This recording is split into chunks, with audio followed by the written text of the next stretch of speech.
Hello, everyone, and welcome to another episode of Catching Up with the Backs. Today, we're going to talk to someone who was a big part of the Silverbacks' opening round sweep over the Victoria Grizzlies last season. He scored 4 goals in 4 games, and now he's a freshman with the University of Minnesota-Duluth Bulldogs. Please welcome Luke Mylymok. Luke, how's it going? Thanks so much for joining. Yeah, I'm doing good. Thanks for having me on. Very happy to chat about, of course, your season with us. You can talk about your time here and your season so far. You've been able to play at UMD. So let's just start there. Where are you joining from, and can you summarize your season so far? Yeah, it's been a awesome experience so far. You know, now we're getting the playoffs here this weekend. You know, just be able to be in a program like this with you know, one of the top schools in the nation. It's been pretty surreal, and you know, I'm glad to be a part of it. Perfect. Okay, so before we talk about, of course, your college season, we like to go back. So let's go back to your pre-college days, your pre-Silverback days. Growing up, of course, a big part of the Notre Dame Hounds program with you and your family. But let's just start with you being born in the States, your dad playing professional hockey. Where were you born, and then when did you move back to Canada? I was born in Boise, Idaho in 2001. My dad was playing pro hockey there for the Steelheads, and then we made the move in 2011, I believe, if I can remember correctly. But then we've been there ever since. So talk about growing up in Wilcox, Saskatchewan. To people who may not know small town Sask, what's it like? I mean, it depends who you ask. You know, if you ask someone who's not used to the small town life, you know, they'll say, you know, they wouldn't ever want to live there. But, you know, for me, I love it, and I really wouldn't want to live anywhere else, especially as an athlete trying to make it. You know, it's a great spot to live and train. You know, you got all the facilities there. You can go on the ice every day in the summer, work out every day in the summer, and it's all at your disposal. So it's been awesome. And then going to school there, you know, you got 3 classrooms. You got, I think it was K to 3, and then 4 to 6, and then 7, 8 in the last classroom. So it was real small. I think my graduating class was 5 students. So in grade 8. Can you talk about the Notre Dame Hounds program in Wilcox? What are your family connections? Because it's not just your dad, who, of course, coached there and now is director of hockey ops. But so what are all the family connections? So my dad's his brothers, they all went there. My dad's oldest brother, Spencer, was the first to go there in grade 12. Came back, said he loved it. So it kind of set the path for my brother and his brother to go there. And they were there for 4 years. My dad played junior there and went off to college. So it's been in our family for a long time. And then as soon as my dad got the offer to work there, it was a no-brainer based off the experience he had. And he knew that we would have a very similar experience, which we did, which was, you know, I think it was a great move by my parents, and they sacrificed a lot for us to go there and get to where we are today. So I really couldn't say enough about Notre Dame. You said we. I'm assuming part of that is you and, of course, your older brother, Connor. Yeah, me and my older brother, Connor. Yeah, my older brher, the chump. So you both going there. I just want to know, I'm assuming there must have been a sibling rivalry off the ice, on the ice. When did that start, and can you describe the rivalry?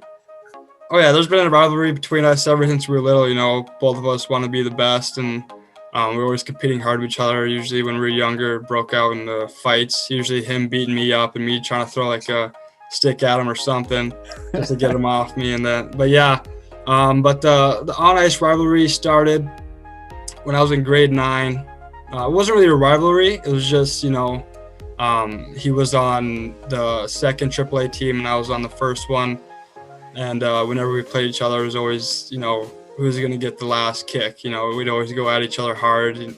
He's a pretty big guy, so when I try to hit him, it would just kind of end up just 2 big guys colliding and then really end up much. But when he caught me, you know, he caught me.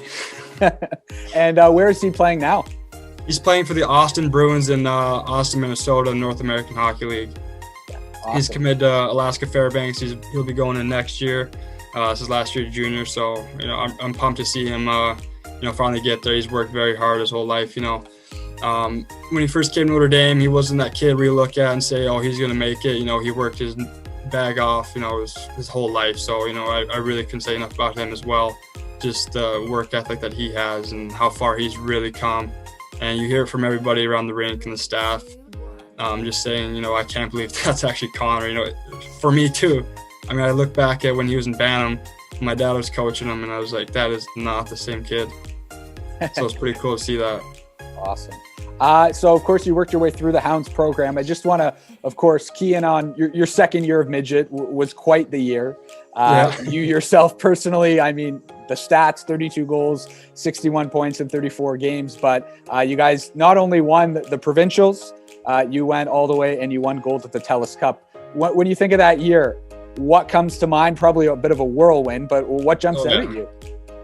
It was awesome. I mean, I think what made us successful was the camaraderie and how close we were as a team. I mean, teams that are separated and have cliques, they don't go far. Teams that are close and, everyone's, part of the brotherhood, those are the teams that make it.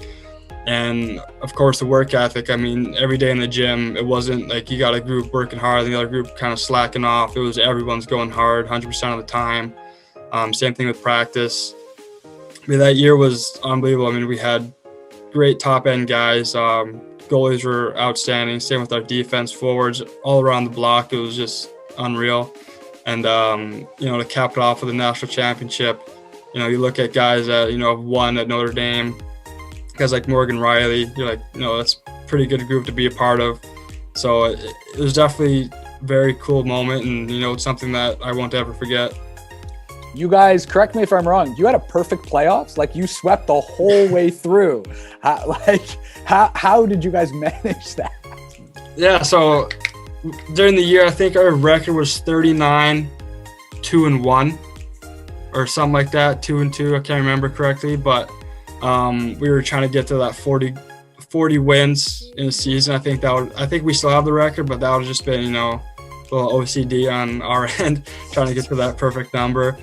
But yeah, we lost our last game of the year, and we weren't upset about it. We just wish we could get that, so that kind of ticked us off a bit. And then we swept through our provincial playoffs, swept through Western regionals, and then went 7-0 in the TELUS Cup. So it doesn't happen often, so that was also a pretty cool moment. That's pretty good. I was going back and looking at some of the archives on Hockey Canada's website, and up popped Mylymok leads Hounds to historic TELUS Cup title. So not only did you guys sweep all the way, you had a hat trick in the gold medal game. Can you take us through your goals? Yeah, so the first one, was we ran this play, me and Nolan Renwick. He's in Omaha now in the USHL, and he's going to Maine next year. He's one of my best friends, lives right down the road. We ran this play called Quick Shot. I mean, it's a pretty well-known play where you got winger on the hash marks, winger right above the centerman, and we ran that all year. And then he just won it back and shot it, went in. And the next one, we're on the power play. Power play ended. And Renwick again got the puck. He's burning guys behind the net, and then just threw it out in front of me. I shot it. Down went in, and then the last one was a snipe, empty netter at the end of the game. So, yeah, that was definitely pretty cool. Now, after that one heck of a season, I imagine you had choices for where to go play junior, and you went to the USHL. Can you just talk about why you chose that route? I chose that route because growing up, me and my buddies that weren't going to go to the WHL, that was our goal to make it there, and to get drafted and play there for our junior career. And I chose it because it's a big league. Big players come out of there. It's a fast league, and that's where you get the most college eyes on you. And that's where I was already committed to Minnesota-Duluth, but that's where they would be able to see me the most. And that would just be a good challenge for me as well. And then the trade from Green Bay in the USHL to Salmon Arm. Why did you make the decision to come up to the BCHL? Why I chose Salmon Arm is because Bobby Stewart, who's kind of helps out with the Salmon Arm getting players, he knows my dad very well. They play together on numerous teams. And my dad told him I was looking for a spot to go to, and he was the first one to kind of reach out to me. So, and I looked up the place, and it's nothing like Prince George. And I was looking at Salmon Arm, I'm like, wow, that's a real nice spot. You know, I think I'd love going there. And then Colson Wolfer was on the team, played with him. So it was just kind of a bunch of things fell into the mix, and I was not going to go play in Penticton. So when you first got here to Salmon Arm, what stood out to you? Just the views. I mean, you go from Saskatchewan to Wisconsin. You know, Wisconsin's a nice spot, but it doesn't have like the glory to it like British Columbia does. And my grandparents, you know, they live in Victoria, so I kind of knew what BC was like. But when I first got there, I remember Brooks picked me up from the airport, and it was dark, so I couldn't really see anything. And then got to the rink, dropped my gear off, and the next day, I remember going to the rink. I'm like, wow, it's right on the lake there. You drive to the rink, it's right there. You got mountains all around you. It's just, you know, really nice on the eyes. And, you know, it's great weather too. I mean, it doesn't get too cold there. Yes, absolutely. So not long after joining here, though, you got to play for Team Canada West at the World Junior A Challenge. So putting on the maple leaf, putting on that jersey, what did that feel like? It was awesome. I mean, my grandparents and my whole dad's side, they're all from Canada, so that was, you know, pretty surreal. And growing up in a small town, you see guys like at Notre Dame. We have a Wall of Fame where all the pro guys, you know, Olympics, World Juniors, even the World Junior A Challenge guys are on there. And, you know, you look at that wall and you're like, you know, I want to be on there one day. And you see all the names like guys like Jaden Schwartz and Morgan Riley and Jordan Eberle, who went to Notre Dame and put on that crest. It just meant a lot for me and my family to experience that and be able to say that I played for Team Canada. And you came back, joined the Silverbacks, and it was kind of a wild finish to the regular season, coming down to that game against Merritt, the final game you guys needed to win to clinch third. What do you remember about that game and the guys kind of coming together? You know, we all had a goal in mind, and yeah, that's where teams strive. You know, when you all share the same goal, we're not looking at, you know, guys trying to get points or, you know, add to their point total on the season. We knew Merritt had nothing to lose, nothing to gain either. So we knew that they were just going to come out there and, you know, play hard, try to kick us out of a good spot in playoffs. You know, that's what teams will try to do to you in the last game of the year, try to, you know, not really ruin, but, you know, damage your spot. So we just kind of went out there and we knew what we had to do, and we played well and we got that game.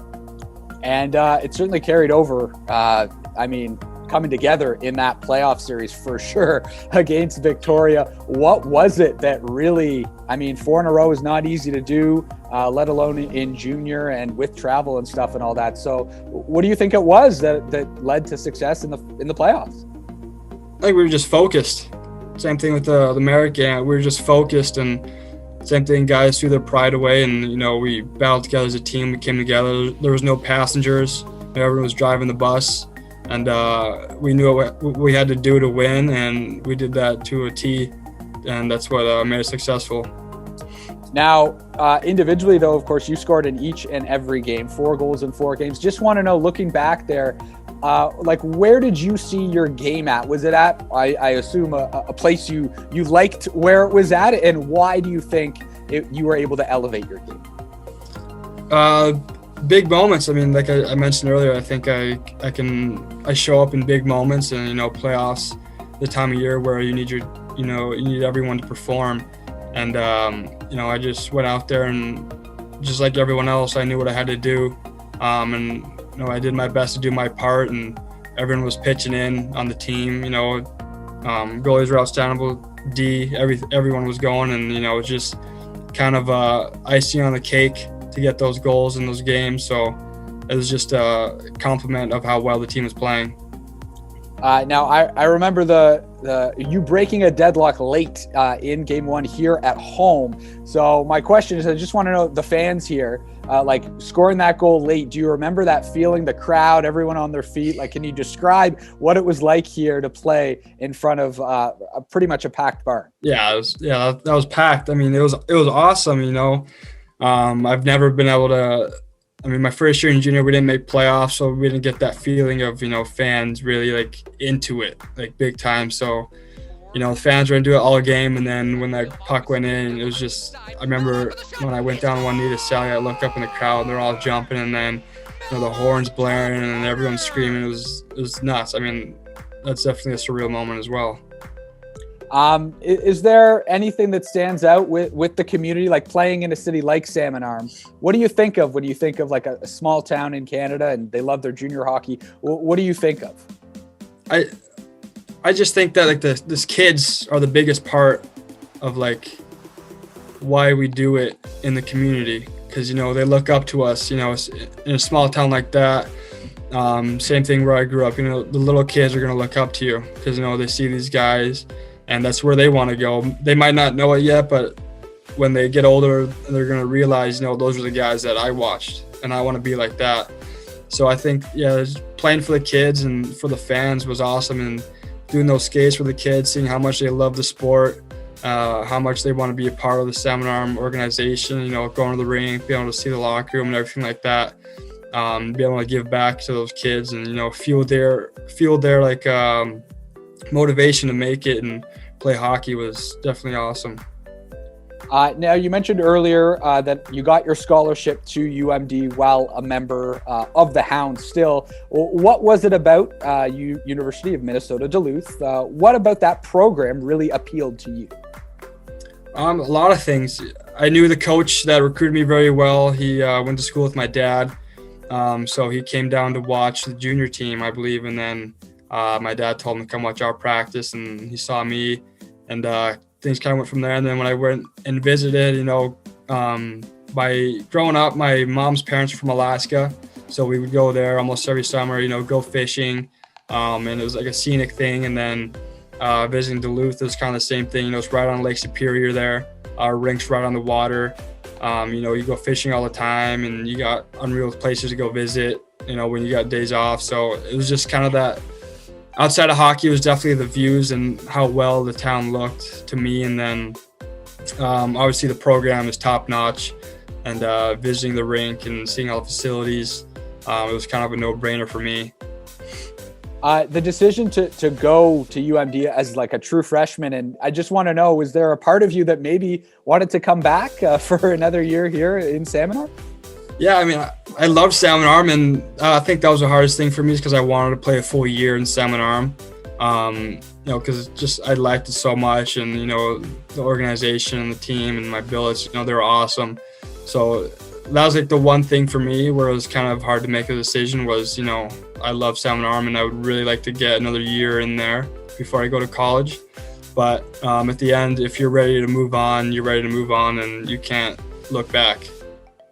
And then lastly, before we get to your Bulldogs, the transition to the NCAA, what is it about the BCHL that you think really prepares you for that next level? The speed, for sure. I mean, obviously anytime you go to a different league, at a higher level, there's going to be that speed difference. And for me, it took me, I think it just took me a couple of practices to really get to that speed level, of thinking that fast. And that's what the BCHL prepared you for, fast pace all the time, and quick plays, give and goes, things like that, and just getting open all over the ice. I think that's what the BCHL prepared me for the most. Okay, so yeah, that's perfect how the transition, of course, the BCHL helped. I just want to know, off the ice though, that transition, a different transition, back being in school, I know it's probably online, but what was that transition like for you? I took one class last year, first semester. Carson remember that one quite well. I had to come in and do some work with them. But yeah, I thought it would be tougher, honestly. How much my teachers say it would be tougher on me, being an athlete and doing it. But since it's online, it's gone pretty smoothly. I finished well last semester with a good GPA. And then this semester is going smoothly as well. But yeah, it's definitely hard at sometimes, because it's all online. Your teachers aren't telling you. Like some classes you don't have Zoom, some others you don't, or you do. And they just don't tell you how much work you got. They just kind of put it on. We got this thing called Canvas where all our work is. So sometimes you don't check it. Sometimes you do. You know, I'm a little guilty of not checking it. Wait until I check it daily just for that day. And then sometimes, you know, something will pop up like, oh, you got a eight page paper to write. So got to grind those out. So that was a pretty tough one. But yeah, it hasn't been too difficult, I would say, but it's definitely different from, you know, being able to practice and then you go home and, you know, just relax, you know, get a couple hours of work done. You know, you got to come home from practice, eat quick, and then you got Zoom class. You got a couple, and then you got to do work until about 6 or 7. So, yeah, it's been a good transition for me, I would say. What are the athletic facilities like at Duluth? Got to be pretty nice. Yeah, they're awesome. I mean, we got a huge gym. I can't remember how many squat racks we have. We got quite a few squat racks, you know, bikes, assault bikes, things like that. And then we got, can't remember how long it is, we got some turf in there for sled pushes. You know, we got everything you could ask for, you know, to work out and train, you know, rehabilitation things as well. We got a couple of those things too. And then, you know, obviously our cold tub and hot tub, things like that are awesome too. You know, you got high tech, you know, rehab, hot tub with a treadmill in it, things like that. So you definitely, you know, if you get injured, you're getting taken care of very well. On the ice for you, what was it like when you first stepped on the ice, and what did you notice most about the NCAA pace? Yeah, it was very fast and physical. I mean, no matter what level you are, once you take another step, guys are going to be stronger and faster. So that first game I played against Miami, I remember I get out there, you know, my line mate dumps it in, I go get it, then I make a pass, and this guy came and, you know, hit me, and his shoulder hit right in the chin, and I was bleeding, and I was like, great first shift. But yeah, it was definitely it was a good experience that first game. You know, something, you know, you get out there, you put that jersey on, you're like, man, this is, you know, I've been waiting 4 years to, you know, play for the Bulldogs. So to put that jersey on for the first time was just awe. I was in awe the whole entire warm up. I was like, this is pretty cool. You're playing in a huge rink. Even though there was no fans, we were in Omaha for the bubble. And like, this is unbelievable. It was unreal. And as the season's gone along, have you felt more comfortable, and maybe why? Yeah, I feel very comfortable now where I'm at with my game. And I just think that's, you know, just getting experience. You know, when you get comfortable, you gotta start getting out of your comfort zone, you know, pushing yourself, pushing the pace, moving your feet faster, making plays quicker. But once you get used to it, you kind of just get into not a comfort zone, but you get more relaxed when you're out there, and everything kind of slows down in your mind because you've had that experience and had those past games. Your first goal, let's talk about that first goal, January 8th versus St. Cloud State. What do you remember? Can you describe it? Yeah, it was awesome. I mean, can't remember, like, before that.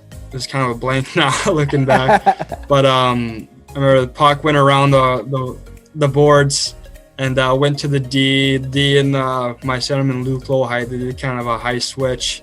Then I came up the wall. He passed to me, and I just turned quickly, shot it around the D.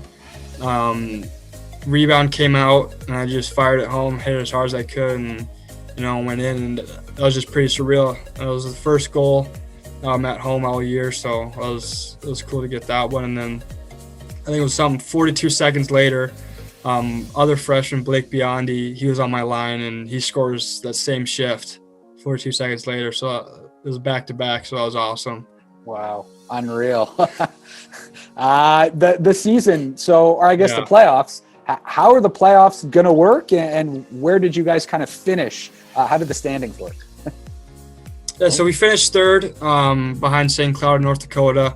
And so how playoffs worked, it's 1 game elimination. Everyone makes playoffs. And we play Western Michigan as a 3rd seed.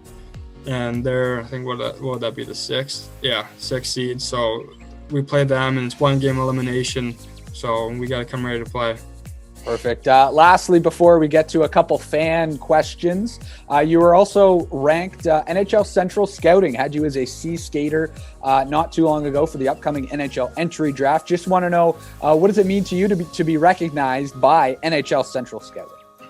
Yeah, it means a lot to me. You know, I put in a lot of work ever since I came to Notre Dame. And, you know, that's what you strive for, you know, to get noticed and to make it to the NHL. So getting noticed by, you know, NHL scouts is definitely, it means a lot to me, but that just shows me that, you know, I'd say like 5% of the work is done. I still got to work hard to get there. Even if I get drafted, I don't. The work is just starting. You know, that's the biggest thing for me is you can't slack off just because you get drafted or you get noticed. You got to keep grinding, and because I don't know what the percentage is, but not a lot of players that get drafted make it. So you gotta work hard to be part of that percentage that does make it. Yeah, for sure. Okay, so we have a question. You kind of alluded to it. Carts wanted to know, a typical day for you in Salmon Arm, was it maybe different than other players? And who did you? Of course, you would ask that one. Who did you spend time with? She spent time with Carts all day and Shats, sitting right next to Carts doing homework. You know, trying to get my school done with him. Yeah, not a lot got done. You know, Carts was just chirping me the whole time, and I was chirping him. So he impeded your academic progress, is what you're saying. No, he helped me a lot. You know, helped me find stuff. I think he was taking the same classes I was too, in biology. So we were helping each other out. More he was helping me, but yeah, that was a pretty fun experience doing that. I'll never forget those days. And then Landon, who helps out here in the dressing room a bit, he asked on Instagram, what is it like to work with Landon? Landon, that goofball. Yeah, it was fun to work with him, you know, giving him a hard time in the locker room, you know, messing with him and him messing with me. Yeah, he's an awesome guy. I miss that guy. He's fun. Perfect.